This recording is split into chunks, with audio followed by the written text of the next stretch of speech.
Salut à toi cher humain et bienvenue sur Gaming News Planet. Aujourd'hui, 4 news. Le prochain jeu Sonic de 2022. Des tours à la Ubisoft et un monde ouvert au programme. Assetto Corsa 2 officialisé. Un point sur les ventes du premier opus. Pour le producteur de Final Fantasy XVI, la 5G signerait la fin du règne des consoles. Et enfin, attention, ça fait peur, PS5, Xbox Series, la pénurie pourrait se prolonger pendant des années. Bordel.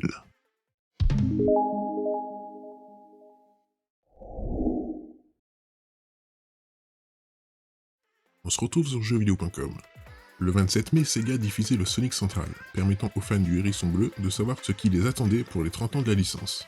Nous avons donc eu droit à des partenariats annoncés avec certains titres, à un remaster de Sonic Color, à une compilation avec Sonic Origins, mais également à un teaser sur le prochain titre.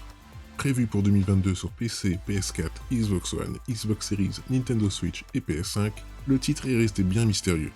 Tout ce que nous avons eu, c'est une très courte séquence dans laquelle on aperçoit Sonic en train de courir dans un environnement luxuriant. Eurogamer a cependant reçu un communiqué indiquant que le titre pourrait s'appeler Sonic Rangers. Une information retirée par Sega, mais également apparue lors de l'analyse des métadonnées du teaser. Pour le reste, il faut se tourner vers Resetera et vers une poignée de joueurs qui prétendent avoir eu accès au jeu. Selon ces derniers, et il faut donc prendre tout ça au conditionnel, Sonic Rangers prendrait la forme d'un monde ouvert et disposerait de tours à la Ubisoft pour dévoiler son environnement et ses points d'intérêt. Le titre se déroulerait sur une île sombre, pleine de végétation et parsemée de ruines, tandis que Sonic aurait accès à un arbre de compétences et à un système d'XP. Résoudre des énigmes dans le monde ouvert permettrait d'accéder à une autre dimension, expliquant les effets visuels du teaser, et dans laquelle se cacheraient les émeraudes du chaos. Enfin, une mystérieuse entité aurait un impact sur la somme d'anneaux récoltés. Si tout cela peut sembler cohérent, Sega n'a absolument rien dévoilé quant à ce Sonic, qu'on appellera Rangers, jusqu'à preuve du contraire, et qu'on vient donc d'indiquer que nous ne sommes en face que de rumeurs, et que c'est Sega qui détient les clés. On se retrouve sur Jeux Vidéo Live. La simulation de Kunos Simulationi, éditée par 505 Games, revient, mais il va falloir être patient. Quant au précédent jeu, celui-ci se porte extrêmement bien en termes de vente. De nouvelles infos mais aucune date pour Forza Motorsport, des envies de retourner aux sources, avec une sortie en 2022 seulement pour GT7. La simulation automobile sur console de nouvelle génération et PC attendra. Digital Bros, société mère de l'éditeur 505 Games et du développeur Kunos Simulationi, ne manquera pas non plus le rendez-vous avec la certitude de voir Assetto Corsa 2 débarquer, mais pas avant 2024, au moins, sur PC, à cette date. C'est l'annonce à retenir dans le bilan du groupe.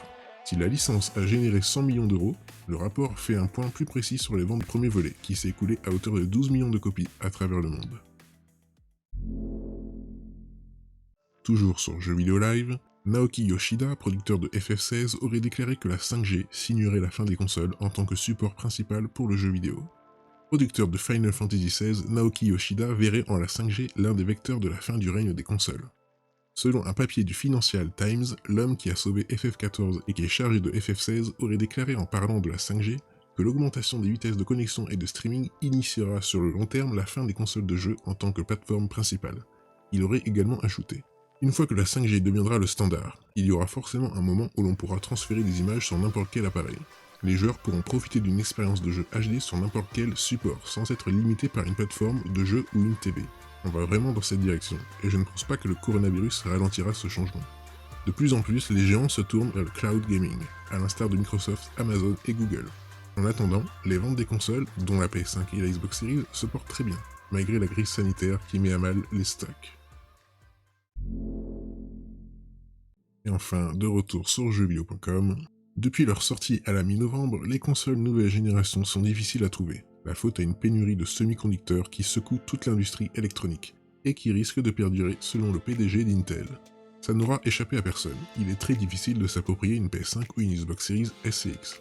La faute à la crise sanitaire et à ses conséquences. La demande pour les semi-conducteurs explose, et ces fabricants n'arrivent pas à suivre le rythme. Dès lors, de nombreux produits dépendants de ces composants sont en rupture, comme les consoles next-gen ou les cartes graphiques nouvelle génération. Depuis quelques mois, la deuxième partie de 2021, voire 2022, sont évoquées comme le bout du tunnel. Mais certains acteurs du marché se montrent plus pessimistes.